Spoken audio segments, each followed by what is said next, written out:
how every part of us impacts the other.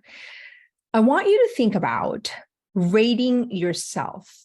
Okay, so let's just sort of go through this. Now, if you look at the women's school, there's a wheel, right? It represents the different arenas. Arena comes from Theodore Roosevelt, the arena of our life, which means we're in the arena of our life. And so I want you to kind of look at the 8 different arenas of your life. So the first one is your self-image, is defined as the opinion you hold of yourself. Do you have a strong opinion of yourself? And if you do, it's a 10. If you don't, then it's 0, right? Number 2, your health.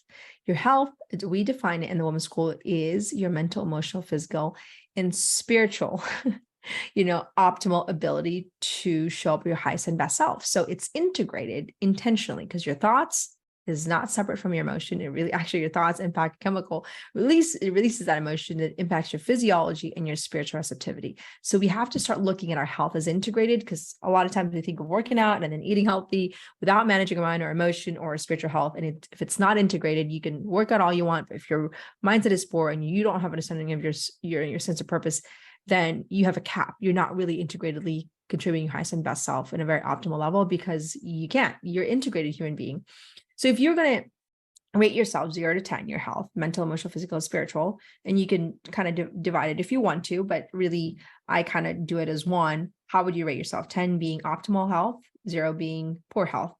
Number 3 is friendship, right? The accompaniment along the journey of becoming who we are created to be. That's how we define friendship.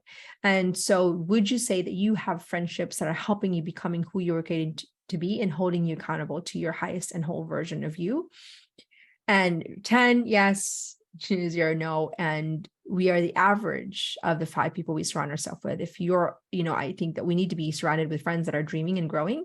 And if we have friends that are constantly ascending to new heights, then the 5 friends that are ascending to new heights, we become the 6th person who are dreaming and growing.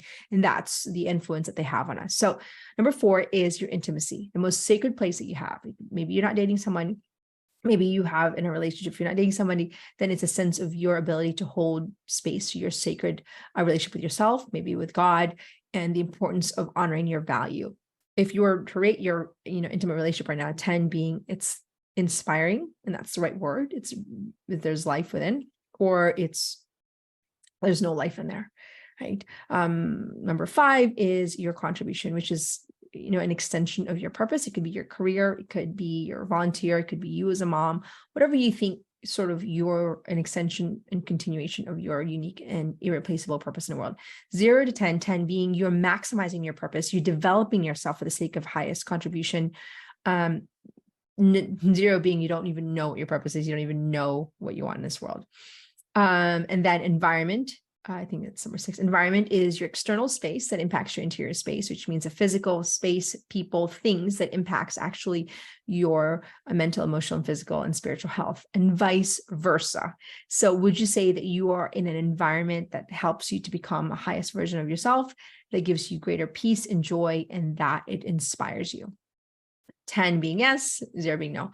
And then wealth, which is an abundance of time, treasure, and talent for the sole purpose of contribution. Would you say you have a 10, that you have an abundance of it, or no, which means you're in scarcity? And lastly, your family is that unit of sacred space that you have where you are growing to be that high, where there's space for you to grow to become who you were created to be. So that unit you have. So 10 being it's peaceful and joyful, 0 being it's chaotic and a place of stress. So here's the thing. You have to be able to look at every part of your life as an integrated woman, because we can no longer function as only parts of us are being valued. We've been told since, elementary, that what makes us valuable is that A, and then you go to your teenage years and then it's your body. And then you go to your college, it's your career, right? That's kind of what it is. And, what career do you have after college? And then we go to college and it's your wealth, right? That's sort of what's defined our value. And so we don't look at the whole woman, because we've been conditioned to believe that only parts of us matter, because just because we've got a great job, that doesn't mean we're mentally, emotionally, physically, and spiritually healthy. That doesn't mean we have the right friendship. That doesn't mean that we're happy in our intimate life. That doesn't mean that our home life is actually peaceful. It doesn't mean that we love the woman that we're becoming. And so what I want you to do is to take an inventory every single 3 months in your life, and to look at all the different parts of your arena and say, okay, where am I? 0 to 10. There's always going to be a vulnerable arena in your life. Why? Because we're always growing, we're always changing, we're always shifting seasons.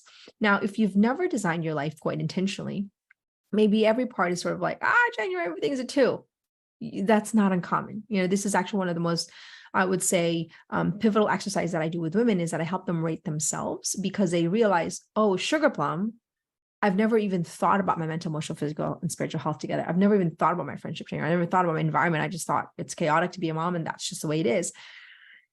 And so you're not responsible for the fact that you have not been given access to training, but you are responsible to how you're going to take responsibility for your life moving forward. And if parts of your life are falling apart, here's the kicker, is that you're an integrated human being, which means that if you're 2 in your friendship, it's only a matter of time until that 2 impacts your environment, that 2 impacts your self-image, and that 2 impacts your, intimate life. Because if you're lonely, you're going to use your husband as a crutch. If you're lonely in your friendship, you're not going to be able to actually you're not going to feel optimal health, because you're mentally, emotionally, maybe feel kind of anxious or stressed. Every part of you impacts the other. We have to invite women to see with eyes of wholeness that every part of us matters, and that every part of us impacts the other. We are not isolated human beings. We are integrated human beings. And so we can't just look at our marriage, not look at our career, and not look at our family, if not look at our self-image, not look at our health. We have to shift this narrative of only parts of us that we need to pay attention to. Every part of us actually is valuable and matters, and that we are responsible to seeing with eyes of wholeness and designing every part of our life so it feels whole and alive, and not just parts of us. Why? Because so many women today are waking up and realizing, oh my gosh, I actually hate being a mom. My relationship has fallen apart. I hate my career. I don't even like it. I don't even know I'm staying in this job. I don't even know who I am, January. I'm a mess. I don't like my body. I'm constantly stressed. That's the narrative. And why is that? Because we have not been given the language to pay attention to every part of our life, and designing the life that we deeply desire in every part of our life, knowing that every part is integrated. And what we need to do is to push back against sort of this narrative that only parts of us matter, and begin to actually invest in every part of our life. And it begins with really having an honest assessment with who we are and who we're not. And secondly, designing ourselves intentionally to the woman we want to become in every part of our life. And number 3, continue developing the mindset and the skill set necessary so we can achieve and become the woman that we want to become, and achieve the life of contribution that we deeply desire, that actually leads to our greater fulfillment. It has to be intentionally designed. Life by default is not a fulfilling life. The beautiful and meaningful life that fulfills your God-given call cannot just happen by default. It has to be designed intentionally, and not only intentionally designed once, but in every season of your life. Like, I have to design my call. I had to design it when I was, mom of 6 kids, mom of 7 kids, mom of 8 kids. What does my life of contribution look like? What does my marriage look like? What does my friendship look like? And because this is something that I'm deeply passionate about, I've been intentional about really how to design every season of my life in context to every part of my life. And I see the massive difference that I can, that I can say it's been a peaceful, beautiful journey of motherhood. And sure, there's been rocky roads at times, but they are far and few between, because it's been intentionally designed. I don't become just a victim to my circumstance. I'm designing intentionally. And that where I am now is a woman I've designed. Who I am now has been designed through labor and love and discipline. And the life that I'm living right now has been labored through love, discipline, and prayer, and heartaches, and chiseling, and failure, but it's been designed intentionally. And what I'm saying to you is that that's not available for January Donovan. It's available for you and any woman who's willing to say, okay, I want to be able to see with eyes of wholeness and design every part of my life so I can live a life that fulfills me. Why? Because if parts of you are not fulfilled, it's only a matter of time until it bleeds into parts of you that once were fulfilled, because it's going to be a deficit, right? Your beautiful marriage and then your home life is kind of stressful. It's going to creep into your marriage, right? It's going to creep into your mental, emotional, physical health. So we've got to stop this idea that, okay, I've got this beautiful kind of marriage and this maybe beautiful career, and it's not thinking about marriage is when you're falling apart, you're divorced, to listen, every part of me, I am responsible for. Every part of me needs to be accounted for. It needs to be designed and redesigned over and over again, because otherwise I will wake up and one day and realize this is not the life I wanted. I want out. I don't want it. And then we resort to other things.